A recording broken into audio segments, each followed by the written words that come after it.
Episode 89 at Winning at Work. Hello, everybody. I am Tony Moore, and if you're curious, what does the future of the food and beverage industry look like? What type of leaders are we going to have that are going to be at the helm, setting a course, directing our largest and even some of our fastest growing companies into the unknown future? Because food and beverage is not going anywhere. It is essentially recession proof. But it's an aging workforce. We've got new young leaders that are coming up. These are the people that are going to be taking the mantle and leading us forward. And today, my guest, Hyrum Egbert, I think is an outstanding example of one of these future young executives that will be at the helm one day, running who knows what size organization, probably quite a large organization. He's the Vice President of Sales and Marketing at FPL Food, and they're based out of Augusta. And we're going to find out a little bit more about the FPL culture, their mission, the trends that are happening in food, particularly, as he sees it from the space of beef. But we're going to really kind of move beyond that and tackle two pretty big concerns right now that are happening in the market. One is an internal problem. One's an external problem. The external problem is a labor shortage. There's no denying everywhere you go, you see a labor shortage. But according to the book of Hyrum, and yes, Hyrum, there it is for all to hear, the book of Hyrum, we're going to discover his opinion that this started way before COVID, that we've had some changes, some societal changes that have resulted in some different attitudes and motives of the workforce. And if companies are not adapting and addressing and actually understanding that this is actually what is driving the change, then we may never see a change in the staffing levels. So hopefully people will listen to this and understand this is how we can make the adjustments. And the second problem is that of a young leader. Young leaders come into new organizations and they're faced with, they want to implement change, they need to get buy-in. But from who? Are they trying to get buy-in from the executives? Well, maybe. But more importantly, they're trying to get buy-in from the people that they're managing and the people that they're leading. And if you're a young executive, if you're in your 30s, maybe even early 40s, that's not maybe a young executive, but you're leading an older workforce of people in their 50s and 60s, these people have so much more experience than you. How are you going to gain their respect? How are you going to get them to fall in line and help move in the direction that you should be moving in? Well, Hyrum has, I think, kind of cracked the code in this area as well. So, and then we round out with our talent conversation. He's got another great idea of how to help a hiring leader. Guys, sit back, enjoy. This is one of the last episodes. We're getting down to the end of it as we slide into the holidays. I've had just some fantastic guests all throughout the year. I'm really looking forward to bringing some of that content back to you because there's been just so much. I'm going to kind of maybe chunk it down into just some smaller bite sizes for y'all. I guess I'll mention it now, but for 2022, I've decided on a new format. It pains me to say this, but I've had many people say, Tony, your episodes, they're about an hour long, and I won't start a podcast that's an hour long. And that pains me because there's so much good information in these. So I'm going to tinker with the episode length, and I'm going to work on shortening these down. I'm going to give it a try in 2022, see if I can get them down to about 30 minutes and see if that will help improve and bring in even more listeners to this great podcast. So that's what we have to look forward to in 2022. But we're not there yet. And right now we are ready for Hyrum Egbert. Enjoy the show. Welcome to Winning at Work. I'm your host, Tony Moore, and I hope you guys are enjoying all the great content that's coming out from all my food and beverage executives. I probably should have a segment just for some of the young executives. I think some of the young executives have some unique challenges that they face in the workforce, in the workplace, managing up and managing down. That could be the situation today. We're going to find out. Today I have Hyrum Egbert. He is the VP Sales and Marketing from FPL. And FPL, one of the the leading beef producers, farmers here in the South. I think their headquarters is in Augusta, very close to us.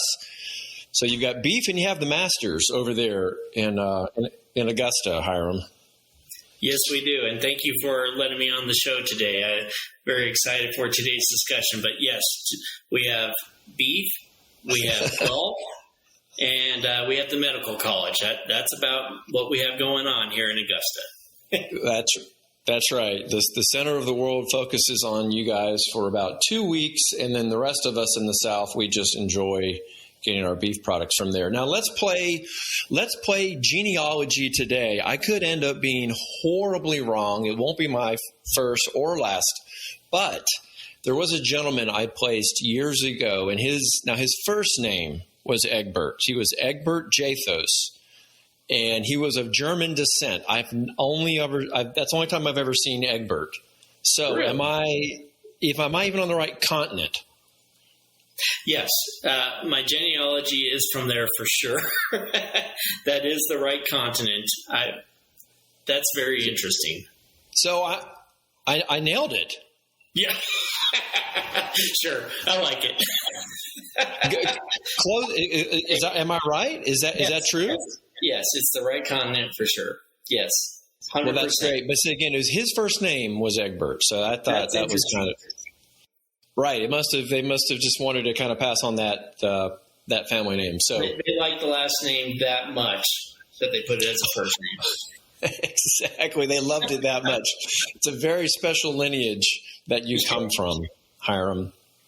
I would agree. All right, so before we get into, we've got some pretty interesting topics that we're going to get into, and for those of you who follow me on LinkedIn, there's a lot of conversation around talent, people, hiring, why companies are struggling, and I noticed Hyrum on LinkedIn. Not just because of his position and his title and industry, but because he had some interesting thoughts kind of in this space. So I invited him on. I want to talk about this.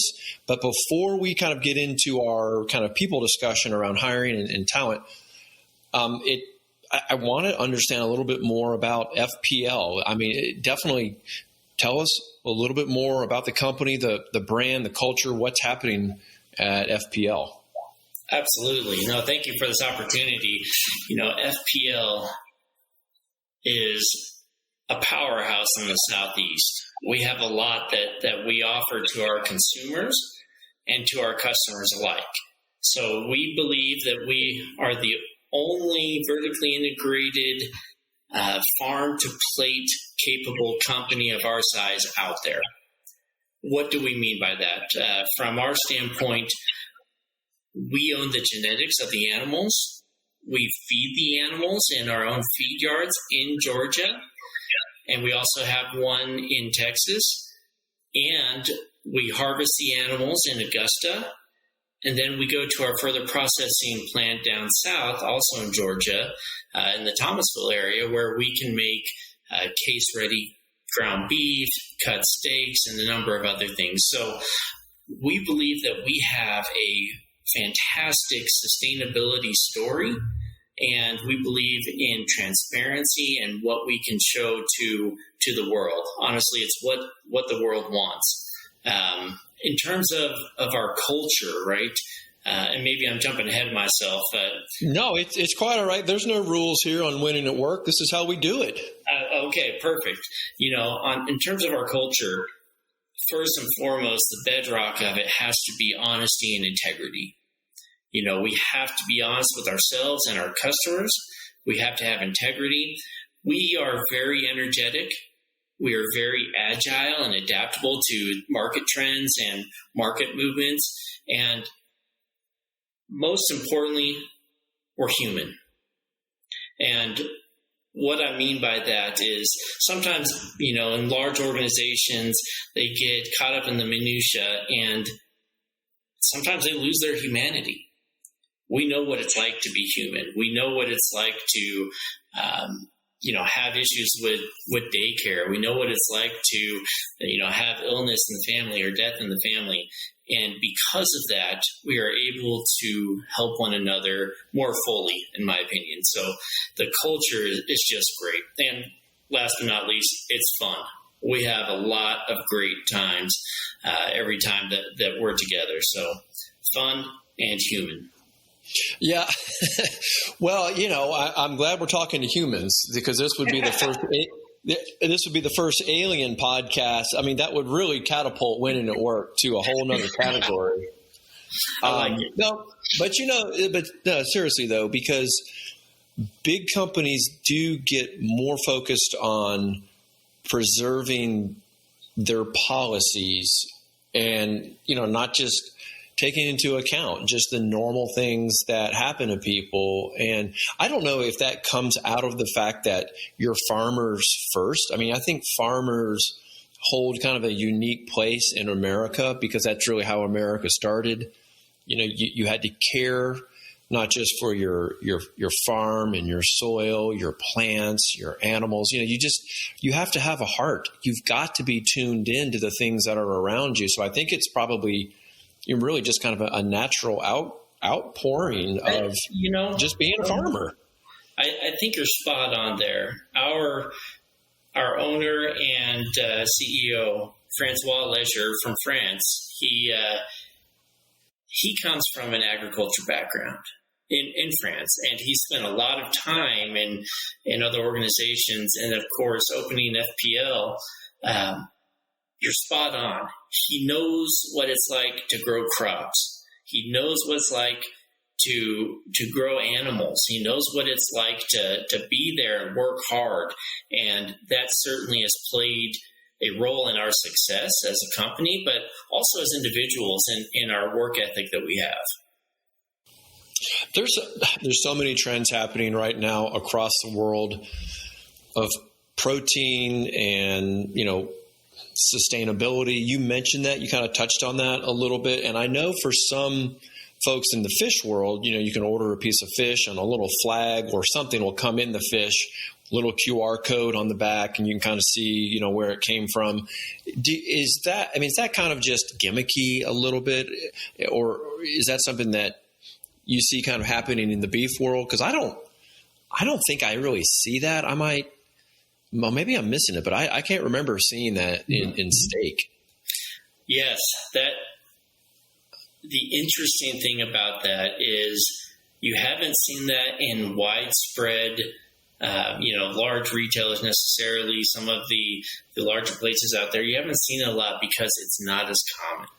It's not as common for an organization such as ours to own everything from the genetics all the way to the plate.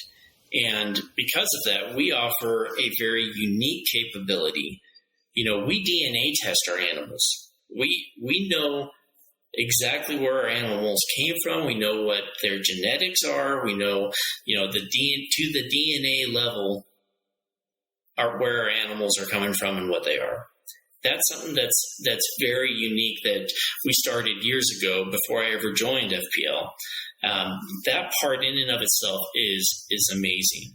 Now, you're going to see as we move forward, our society, I believe, we're going to move more towards that transparency. Consumers, whether they want to admit it or not, they are, I call them consumer activists, right? And COVID certainly helped this as we all went to virtual learning and virtual work and everything else last year. There was a lot more time to focus on what we're purchasing, what we're doing, and what our purchases actually stand for. And so I believe that the consumers want this. It's something that the market just hasn't captured yet. It hasn't adapted to it yet. I can tell you that we do it. We provide that transparency. We provide those options. And whether you want, a QR code on your beef package that says, yes, this animal came from our farm, in Chattel Farms, and it was fed with a 100% vegetarian diet. It was grown naturally, so there's no hormones, antibiotics, any of those things. we can provide that information and that transparency, that whole supply chain link. That is really important, that people can see what's not in the beef. I mean, that's just as important of kind of knowing, what the heritage or the DNA strand is, because that's really not going to, resonate with the consumer. They're not going to really understand that, but they know hormones and extra antibiotics are not the way to go. That's fantastic.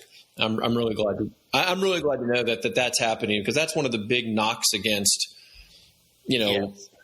is that commercial stuff where you have to add all the other stuff in. It's fantastic that you guys are a clean source, and that's what we all want. And you pointed it out during COVID. People were paying attention to their health maybe more than they ever did.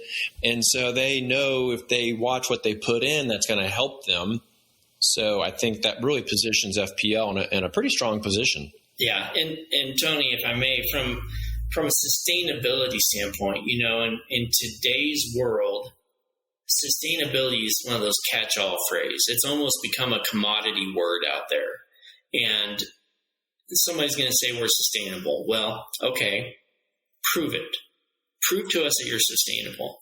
And what we can do is we can show how we are responsibly stewards of the environment. And by that, I mean, we have 4 farms where we grow our crops. We grow crops that go into the feed for our animals at the feed yard. Those crops are fertilized by the manure that we collect at the feed yard. So you have, you're reusing energy to grow more crops, to make crops better. And because of our unique location being in the South, we can grow 3 crops a year instead of the 1 crop, maybe 2 crops that you would get in the Midwest. So, all those things play into what we call our environmental stewardship or sustainability. And then on top of that, we can feed the animals what people would term waste from, like, breweries when they're making beer, right? The raw materials that they have to then throw away, or the used up materials they have to throw away, we can feed that, and it's healthy to the animals, and it helps them grow naturally. So we're reducing waste on the front end, but we're also utilizing the waste on the back end. Yeah, well, that sounds like sustainable to me. It sounds like you want that kind of closed ecosystem in like a layman's terms. Yeah, that's the goal for sure. Yeah. Well, that's great. And, like I said at the top, I think I really could even do a series on young executives, because I think you guys, even when I was coming up, we had challenges managing up, managing down, and here you are leading the sales and marketing efforts for from like the largest farm. What do I call it? Is it a farm? Is it a beef producer? What do I call it? A vertically integrated beef producer, I'd call us. Okay, well, that's my new elevator pitch for this. Vertically integrated, what you just said. What I just said, perfect. What he just ditto what Hyrum just said. So, do you think that there is a labor problem, or is there a deeper issue that people are just kind of failing to address, and it's kind of a scapegoat just to say, hey, we're having hiring problems? Yes. I think the way you ditto? the way you pose the question, yes, ditto. Is there a labor issue? 100%. We all know that. We see it across the country, right? No matter where you go, big cities, small towns, everybody is, might have to close down a day because nobody showed up that day, or they have to run slower and the drive-thru's backed up, or, you name it. There's all these issues across the board. And yeah, there's a labor issue, but more than that, I believe there's a fundamental issue with the way we are attacking the problem, right? The way we're attacking the opportunity as an industry, and really all industries, I feel, and maybe I'm painting with too broad a brush, but most industries are struggling with labor. And the question is why? Why are we struggling with labor? We're past the pandemic of 2020. Yeah, sure, we still have issues now, but we've gotten past that, but we're still struggling now. So what is it? And it's hard to really put a blanket statement out there what it is. I have some thoughts. I believe that this whole thing started way before COVID. And and my thinking, and again, this is the book of Hyrum here, so take it for what it's worth. But the book of Hyrum. The book of Hyrum. It's not widely cited for a reason. But it's been unearthed here today in the Winning at Work podcast. There you go. The book of Hyrum. So I believe it started with when the U.S. started coming out of the Great Recession. And I believe that our society went from a financial motivation to an experiential motivation. And so, in other words, now, instead of wanting that big house and that, nice car, the big boat, this, that, and the other, a bigger majority or a larger majority of people are opting for those experiences. They want to value their time. They want to be with friends. They want to be with family. They want to go out and do those things. So you made this shift or started to make this shift. And then when COVID hit, it just accelerated, put the pedal to the metal and accelerated to where we are today. That's where I think we are. We're in a spot where, yes, money is always going to be a motivator. Yes, money is important, but it's not the only thing. Yeah, when the money motivator kind of slides to the left or kind of decreases, people can find different ways to live and to get by if they're having the experiences that they want. And I've been having this conversation with my daughter. She's 21. I've talked about her a little bit on the podcast, not a lot, but she's in essentially cosmetology school right now. College was definitely not her thing. She did great in high school, so we just figured, all right, she's going to have no problem in college, but she just kind of rebelled against that because she knew what she wanted to do. She wanted to go the more creative side. So fast forward, she's in an apprenticeship now and she's working. But there are some days off. There is some extra time. So I was telling her, look, there's a lot going on in food and beverage. Every place is looking for workers. Why don't you go in? And so she's gone in and she's talked to some of these places. And she's noticing that just the workers there, they're not happy. And she's looking at the way that the guests are treating the servers and the workers. And it's a real turnoff to her. And I hadn't really framed it up in my head the way you just did, but experiential is what she's looking for. Right. And the money, unfortunately, I think because she is still living at home, I think that kind of allows her to, not be as money motivated. But that's kind of the person you're going after, though. You're going after that, late teens, early 20s person. I think, maybe it goes beyond that, but that's just my 2 cents. No, and it does. But, even as we're evolving, as our society is evolving, more and more people are just going after those experiences. More and more people, more than even that, they want work to be an experience and an enjoyable one. And in order for that to be the case, I think a few things need to exist within the organization. But most importantly, they need to believe that what they're doing is making a difference. They need to believe that. Whether that may be, a small difference in the community or something as big as combating global warming or, it doesn't matter, but they got to believe that. And I think that's where sometimes we miss the mark in business. We miss the mark in the industry is we don't give them a reason to believe in what we're doing. You've absolutely hit the nail on the head. And I'll tell you, I I started doing this.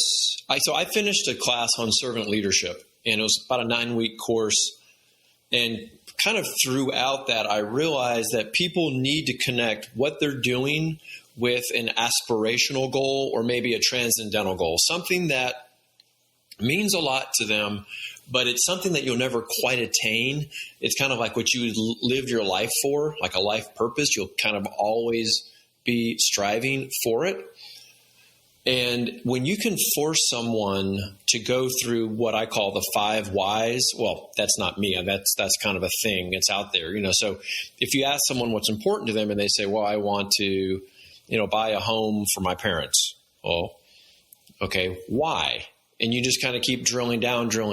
And finally, they'll get to this deeper inner meaning. And if you can if you can help the worker see what the end result of those why questions have created in them, this aspirational transcendental goal, and then you can somehow tie it to the work that they're doing, then they see coming into work is actually helping them achieve a lifelong dream. And if that sounds kind of hokey, if that sounds kind of hard to do, I'm not saying it's easy, but I think that's kind of what you're talking about here.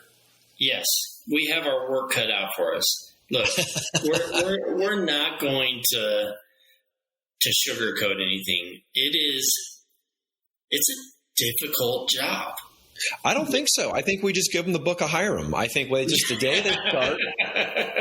I think the day they start to read chapter 1, read the prologue. Oh dear, my team's going to listen to this and think, oh, I know, and I apologize. So I'm going to apologize right now to your team for me forcing this out of you, because they probably have heard. They're like, oh, we got the preacher up on the soapbox today. Pretty much. But just one of those episodes, though, that I do think is very important, and I do want us to kind of unpack this a little bit more. And we do have to help organizations move from this is your job or this is your career to connecting it with something that matters. Now, listen, if you're in a company that has a purpose or a mission, I think it's a little bit easier. You're on a farm. You guys have a mission to feed people, to keep them healthy, to provide for families. When you can, convey that mission and purpose out, I think some people, that resonates with them. Yes, I think so too, right? It's a matter of getting that mission right. You look at a lot of quote unquote mission statements out there nowadays, and a lot of them are about maximizing shareholder value and, increasing profits, this and the other. Is that important? Absolutely. There's no doubt it's important. But is that the driver behind what we're really trying to accomplish here? And that's where I think many organizations need help with that. They need help in making sure that they're aligning with their employees, because right now they aren't. If you go to a person who's working on the floor and you ask them, what are you doing to maximize shareholder value? Do you think they're going to feel like their job matters? Do you think they're going to feel that what they're doing is helping the overall globe and the world and what we're trying to accomplish? I think it's clear. The answer is no. They won't. So we have to make sure that as leaders, we are helping the team understand their role in the organization, but also the organization's role in the greater community and the world. So how do you begin to tie what the workers, the staff are doing to their goal? Are there some steps? Are there workshops, or is this just kind of a one-on-one thing you do in personal reviews? What's the way that we can kind of practically go about doing this? That's the hard thing. How do you go about... just open up the book of Hyrum, chapter 2. Let's go. Yeah. Results. How to do it. Oh, yeah. You never should have said the book of Hyrum. I'm just going to tell you. I know, right? And I'm not going to edit that out. I'm going to have to own that one. I think it's all encompassing. As a leader, first and foremost, you need to live it.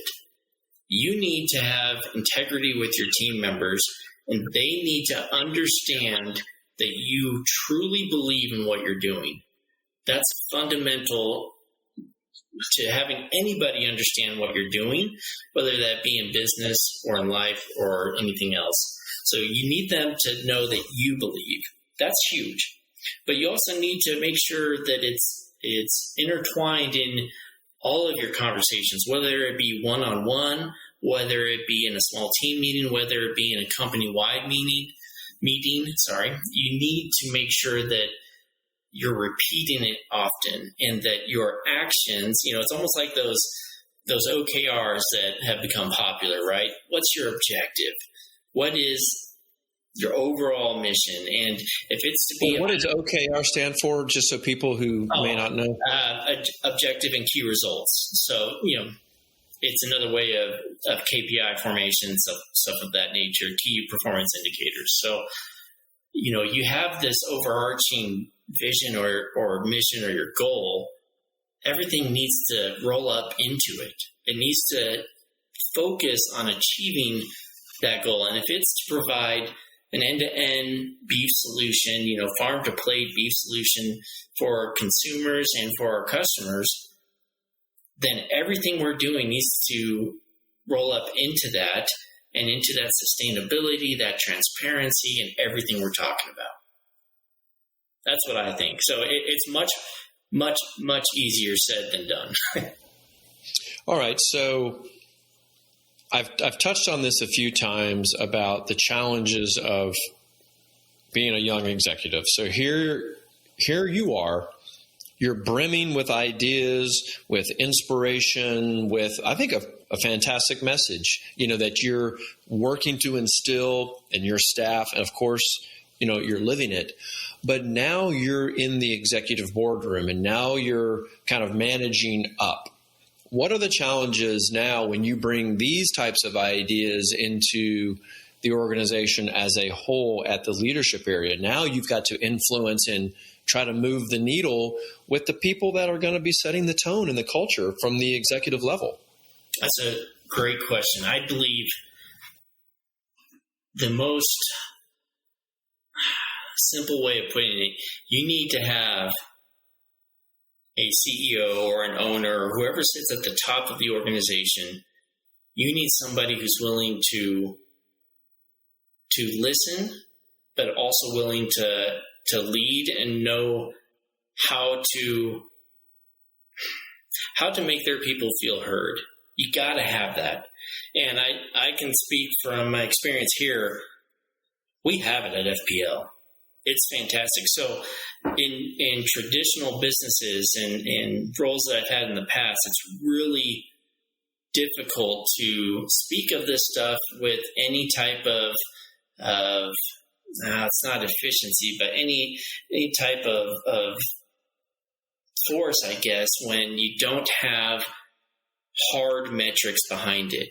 You know what I mean? So in other words, I knew that's where you were going. It's a little bit on the softer, fuzzy side. It is. Yeah. Yeah, it is totally on the soft side. And that is hard. You can't sell the soft side to banks. You can't sell it to investors, right? Because today's society doesn't want to see that at that level. So how do you bridge that gap? And again, I'm just grateful that we have an owner that understands that piece and wants to adapt with the changing environment, and that's what you need. Yeah, and you're fortunate that you're working within an environment that it's, I don't want to say baked in, but it's there, so you can kind of thrive in that environment. The challenges for people who are listening to this, the other VPs and the other directors that hear this, maybe they're starting to feel it and sense it, and now they want to, kind of live those changes out, and now they've got to try to figure out how to do it upwards. I think there's another podcast that I have coming out, and I don't know when it's going to be released, but it's basically courageous conversations is what you have to have. And until you as a leader can get to the point where you can have a courageous conversation, and in fact, wait a minute, no, we've already had it. Nancy Brooks. I have so many podcasts swirling around in my head. I'm so sorry. So big shout out to Nancy over at Cisco, because that's something that she does very well, is having these courageous conversations. And I think you've got to be able to have that with your executive team. And look, the mirror, I'm looking in the mirror too. It's not easy. It's hard to go down this path, right? People are going to say, well, that's what HR does. That's their job. And I would say that is just BS. It's just BS. Because if it's not owned by every department and by every executive in the company, it's not going to work. It has to be fundamental and philosophical to the organization. It has to be. Yep. Amen. It's got to be decentralized. That is not a command and control type of system. It has to be found within the leaders, because the people that work in your organization, they obviously respect you. They want to stay and work with you. If you were a horrible boss, a horrible leader within a great organization, you'd be losing people. You'd be having a turnover problem. So clearly it has to happen, with the VP, with the directors. Yes, and that's spot on. It has to happen there. And, I'm not saying it's easy, because it's hard to talk the soft skills, but when you look over time, you look at the case studies for those type of soft skills, they all add up and it all makes sense. Sometimes it's hard to take that leap, though.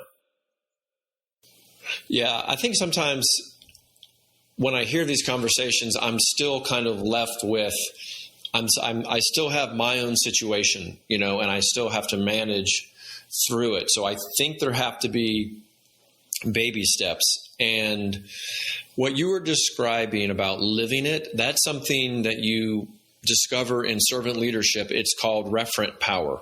There are different types of power that people have. And you actually have, because you're their boss, you actually have that, there's another term for that kind of power, but it's not referent power. That's the kind of power that a boss would have over a worker. They know, if you're unhappy with them, eventually you could have them fired. So they respect that power, but that may not be enough for them to change something fundamental in their heart and their mind. When you live a principle, now you're living through a referent power. When they see that ultimately you want them to be able to kind of run through a wall or step up, during a very challenging time and do more, because they see you right there with them. Absolutely. No, I think that's a great way of saying it. The referent power is important, and there's two sides of it, right? There's managing up, I guess three sides: managing across and managing down. And I don't like those directional, connotations, just because they have negative meanings at times. But what I do believe is, you as a leader, you have a solemn responsibility, a duty to help your team buy into the vision. And you cannot do that if they do not respect you. You cannot do it if they don't respect you. Sure, they might do tasks that you tell them to do, and you have the power to fire them or hire somebody else. Yeah, we get it. But the goal is, you want the team to, you got to have them want to follow what the organization is trying to accomplish. And that is where real power comes from. That's where real influence comes from, when they want to do what's right for the organization, because it's within their I don't want to say morals, but it tugs on their heartstrings, and they want it to succeed. You said something earlier, and I've been reflecting on it, and it might be literally as easy as just listening to your employees. And you said it. You said they just need to be heard. And I had another guest on, and he was describing there was a change that they wanted to make within the restaurant. And this gentleman's over all the restaurants, lots of them. And instead of, for example, deciding, okay, all the new servers are going to wear this apron or this, set of khakis or Oxford, whatever the look was, they allowed the team, the staff, to help design it and to look at the fabrics. And they ended up picking something that they liked, and everyone was on board. Now that doesn't sound like that hard, does it? I mean, doesn't that sound like doesn't that sound like common sense? Like, you're going to be wearing this and working every day. Shouldn't you have some input? I don't mean to oversimplify, but sometimes that's my gift. I just oversimplify it. And that might be the big takeaway here for people listening to this, kind of wanting us to come to some kind of resolution. If you're the leader, you need to make sure that you're listening to your people. Because I can tell you, if they want something and you're resistant to it, maybe you need to think of metrics. Maybe you need to think of a system that you can put in place that will allow them to get what they want, but you also get what you want. So now suddenly everything is being fulfilled. What am I missing? You're not missing anything. The only thing maybe you're missing is the effort that goes into it, right? And not that you're missing. Well, that's why it's called an oversimplification. That's why it's called an oversimplification. That's chapter 4, oversimplifying. Yeah. I believe that people want to be heard. It's not listening. Listening, I mean, we can say listening, but it goes beyond that. And I know we talked about it previous to this conversation, but I like to think of it as empathic listening or empathetic listening, however you want to say that. But well, this is one of your superpowers, so I think we ought to just transition into that, because I think we've I think we've resolved as much as we're going to resolve in that other topic.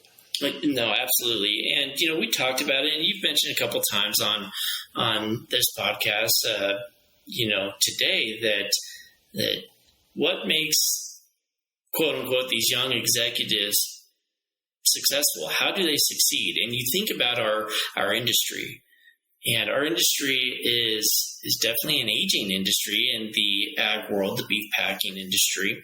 And in all the teams that I've had the opportunity to lead, every time there were plenty of people that were much senior to me and had all the experience in the world and had every right to not listen to me, right? Because they had lived through it and they had done it.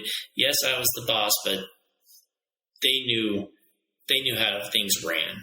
And if I came in as a young buck trying to change everything at once, if I came in and said, wow, all of this that we're doing is so wrong, this is what's right and we need to do it, even if it is correct. And I need to say, even if that is the correct way to do things, it will fall flat on its face. And if it doesn't, you'll have turnover through the roof.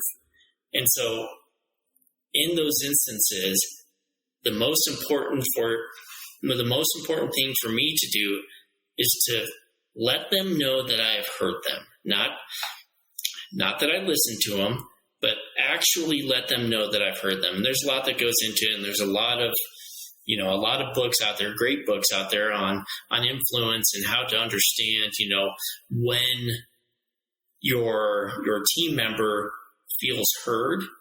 And I think it's important to study those things, because once they know that you have heard them, you've heard their arguments, you've heard their justification, you've heard their personal story, you've heard those things in their life that are happening, once they know that, they will trust you. And even if you decide to do something that is against what they think is correct, they will know at that point where you stand. And if that's the case, they are willing to follow. All right. So can you give us the short kind of cliff notes on how the worker knows they've been heard? What, or how do you do it? I've had to work on this a lot. In fact, that's probably the thing I've worked on one of the most. And a lot of it comes through repetition of what they're saying, right? Not that you're mirroring, you're not trying to manipulate people. And I think that's where sometimes it gets a bad connotation. You're not trying to manipulate, you're trying to influence. You want them to know you've heard them. In order for you to really know if you heard them or they know that you heard them, you need to paraphrase it back to them and make sure that they say, yes, that is how I feel, or yes, that is what I believe is the right process. If you can get to that point where they say, oh, yes, that's how I feel, then you know you're there. Would you ask a follow-up question to really drive it home? Again, not in a way to manipulate, but to really make sure that you understand where they're coming from. In other words, we use the 5 whys as a method to uncover your own motives or to help someone else uncover their own motives. You could really use it in the same way. They may say something that they want, right? And maybe you ask a series of follow-up questions. Why do you want to do it like that? Why is that important to you? I think that's insightful. Yes, I would agree with that, because what you need them to do is to really have confidence that you know what you just said. And so one of the best things, I think, is when you try to paraphrase and you get it wrong. And when you get it wrong, they correct you.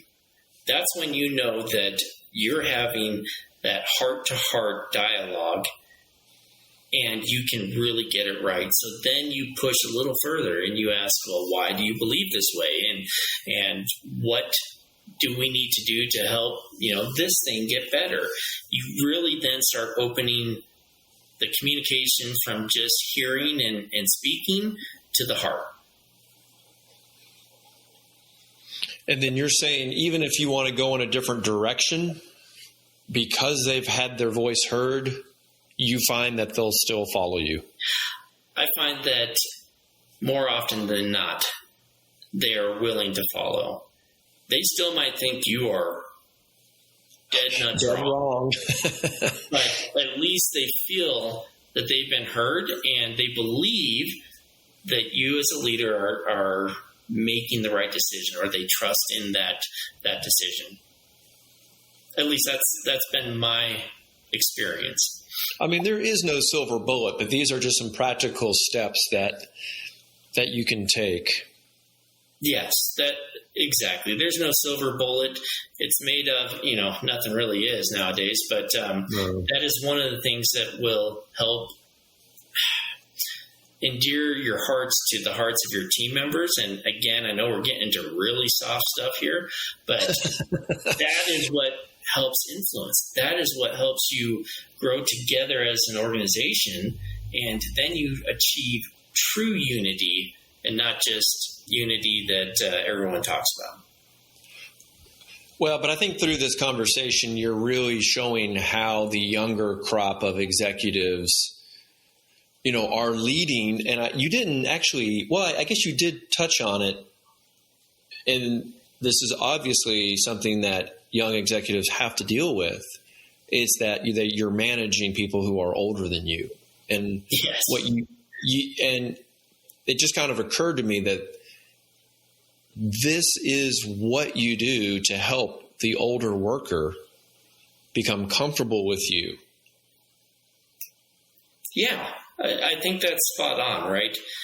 It's easy. If you're a young executive and you're working with a young team, it's much easier to get them to buy in. It's much easier because they don't have as much experience as you do, so they might as well follow. But when you have individuals that have seen market trends, that continue to happen, that have lived through some of the hardest times in the industry and who have seen some of the hardest things, whether it be through, a business selling to another business or a merger, getting them to work with you and really believe in you, that's the hard thing. That's the hardest thing, in my opinion. Yeah, because if you don't, when you're not around, those people could become a poison. And I'm not talking about people at your company. I'm just saying, Sure. In theory, that's what happens. And you can't have that toxic environment. And you all know when you've got someone like that on staff. Yes. It's so detrimental, particularly if they're not a connected individual. That's a term that I had to unfortunately learn. I'm what you would call a connected individual. So when my feelings pretty much match my face. So if something's not right, you don't have to be a rocket scientist to understand something's going on with me. But then you've got these people who are unconnected or disconnected, and I'm telling you, they can fool you. They can really fool you. And if you're dealing with some of these people who are disconnected and they're older and you're trying to manage them, they can put a face on. They can tell you that, then behind your back, this poison is spread, and suddenly you've got discontent and people aren't working. So that's a little side note, but it sounds like your superpower of self-awareness and this, empathetic listening has really enabled you to bring all those people together, and to unify them. It just brings trust. People want to belong. People want to belong to something greater than themselves. And all we need to do as leaders is give them the reason to want that. Give them the reason to believe that they can. That's what we have to do. Yeah, and I think through all this, I think you really have. I think you've been helping hiring leaders. I know that's kind of our final topic. I know we're getting kind of close on time, but do you have any final thoughts? I know that was one area that we were going to touch on, the talent discussion. I think we've kind of indirectly or even directly have been handling that. Is there something else you want to try to add to that discussion of helping a hiring leader? Helping a hiring leader. Hiring leaders are one of the hardest roles that you can play out there because it is so important to get the individual right. And like you said, many of them can be chameleons. I think it's about the experience. And if you can have a longer energy type process with an individual and seeing how they react in a restaurant and seeing how they react with, the receptionist and seeing how they react with people that they don't believe they owe anything to because they're not interviewing them. I think that's a big sign. Oh my gosh. I have to tell you, you just drew up a memory, and I have to throw it out there. You may not have – this was a reality TV show long ago. Richard Branson had a reality TV show. I don't remember the name of it. Do you even recall this? He had Sarah Blakely on it. Does that even ring a bell? Yes, I think so, but I can't think of it right now. I can't think of the name of it, but long story short, Sarah Blakely, she is now the CEO, everyone knows, of Spanx, hugely successful. And she was on the show. And they had like 20 other contestants. And they all flew, I want to say, to London. And they had all these different taxi drivers and people coming to pick them up. Or maybe there was only one taxi driver from one car. And he would just kind of shuttle people into the castle, and they all got to meet Richard as this kind of big deal. And the winner of the program or the reality show was going to be an intern with him. And Sarah was one of these, and it was kind of fascinating. And so my wife and I, we watched this, and I'll never forget one of the first people that got cut from the program. He was a real, I guess he was frankly, he was an ass to the cab driver. And the cab driver, it was his job just to pick up the luggage, put it in the car, and drive him to the castle. So, come to find out, you want to take a guess who the cab driver was? The one making the decision. Unbelievably, they transformed Richard Branson into this old cab driver guy. And so he sat in the car and listened to all the conversations people were having. He witnessed how these people were treating him. And he was just this lowly cab driver. And believe it or not, he comes out as the cab driver, strips off his disguise, and he fires that guy right on the spot. You know? I mean, I know that was a long-winded way. I'm kind of a storyteller, but man, I'll never forget that. But that's the truth. If you can see how people react in different situations, that's why even our interviewing process needs to be experiential, right? It shouldn't just be, okay, you have the qualifications, check. You have, you're obviously good with numbers, check. You know this, check. You gotta make sure that they are a fit with your culture, and you cannot do that if you don't see them react in different situations, again, with people that they deem unimportant to the process. That is a huge opportunity, I think, for industries today, is getting the people that are polite, the people that are very aggressive maybe, but in a good way. They want to be aggressive because they want to get results. They don't want to be aggressive so they can, be mean to others, so they can turn people off, so they can do that. Those people exist out there. And I'll tell you, if you can get those people, when you find them, even if they're not a fit for that role, you need to figure out where you're going to put them in the work. You need to figure it out. I wrote that down. I mean, that is just perfect. You need to see them react, especially with the people they deem unimportant to the hiring process. That's fantastic. And that is great advice for a hiring leader. And of course, it's up to all of us now to figure out how to implement that and make that kind of a practical reality in our own hiring practice.